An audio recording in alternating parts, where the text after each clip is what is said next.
My rowing career, whilst it ended up being relatively successful, having competed at 4 Olympics and every single World Championship in between, winning 3 Olympic medals, the reality was that my rowing career started with me as a schoolboy athlete, first being exposed to the sport when I was 13 years of age at a high school in Brisbane called Brisbane State High.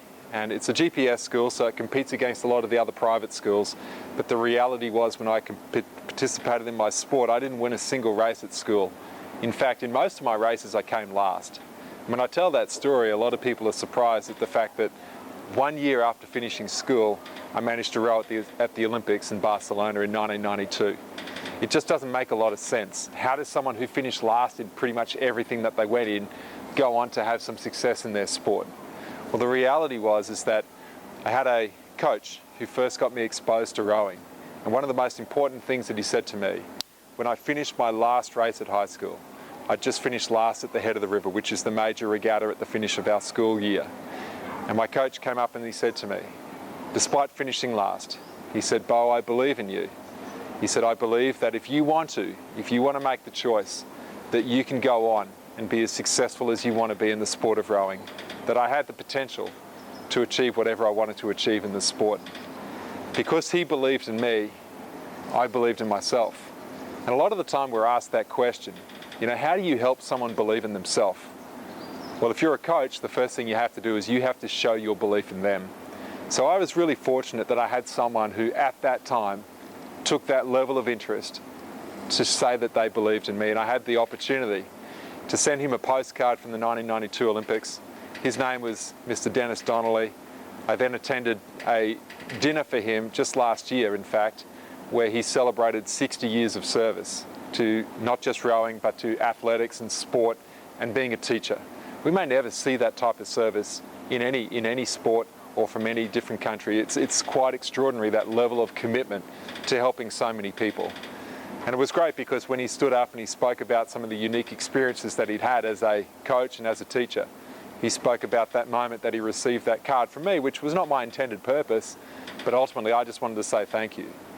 And so my experience in rowing stemmed from someone believing in me. And then I went on to row at the 92 Olympics, where I rowed in the men's 8. And I was the youngest member of the team. I was selected at only 18 years of age. I had my 19th birthday watching the 4x100 metre relay race at the Montjuic Stadium in Barcelona. Turned 19 that day, and I'd already competed in my Olympic final where we came 5th. We were 4 seconds behind the gold medal, a second and a half off the bronze medal. So it was all pretty close in that final. But after that Olympics, it drove in me this desire to want to win an Olympic medal. I saw people walking away celebrating winning an Olympic medal, and it was something that I'd always wanted to achieve for myself. And in 1996, that dream came true when I rowed in the men's quad scull at the Atlanta Olympics, and I was the stroke of that boat.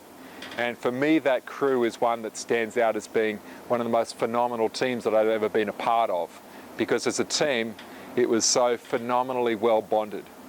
And as a result of that, we raced a race in the Olympic final where we were 5th at the halfway mark, which is the 1,000-metre place, and we worked our way through to finish in the 3rd position, winning a bronze medal behind the US team and the German team who won that year, gold medalist, a crew that had never been beaten in the history of rowing together.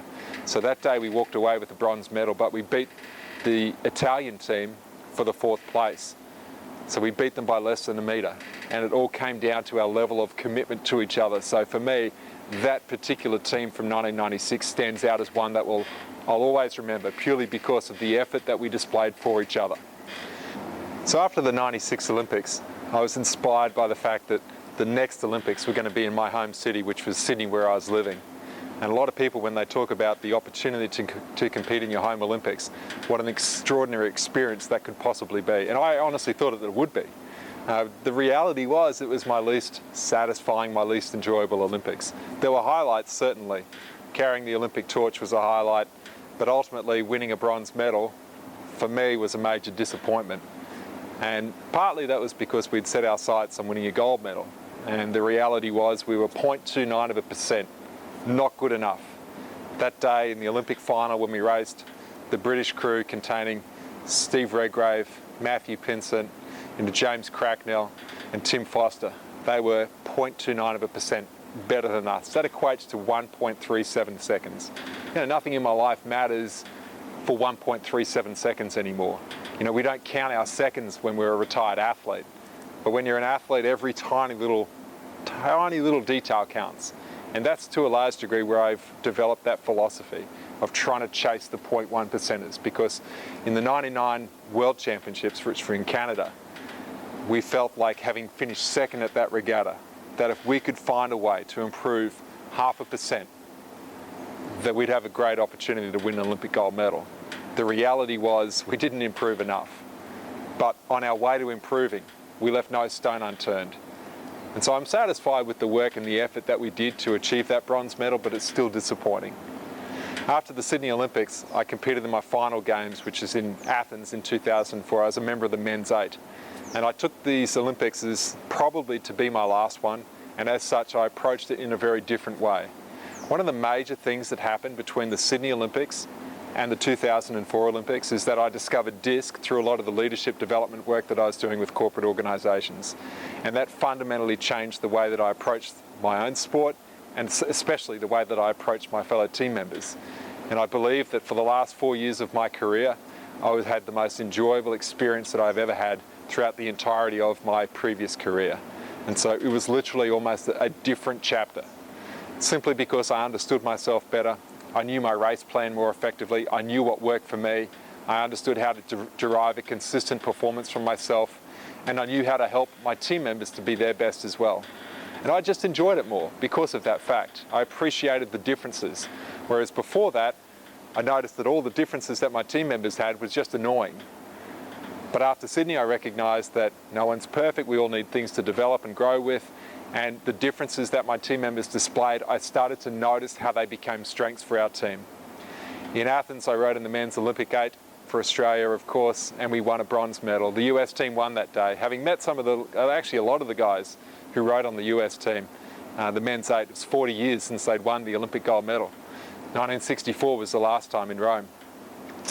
And the reality is that those guys were enormously satisfied. They were proud of what they achieved, and they were good guys. And I look at them now and I understand why they won that day. And I also understand why we didn't quite get there. And once again, is that fine line between perfect execution and not quite being good enough. And the reality is that that's part of what sport is all about. It's giving your best, and it's being able to live with the result, whatever that may be. Today, we spend our time working with coaches and athletes to try and help them chase the 0.1 percenters.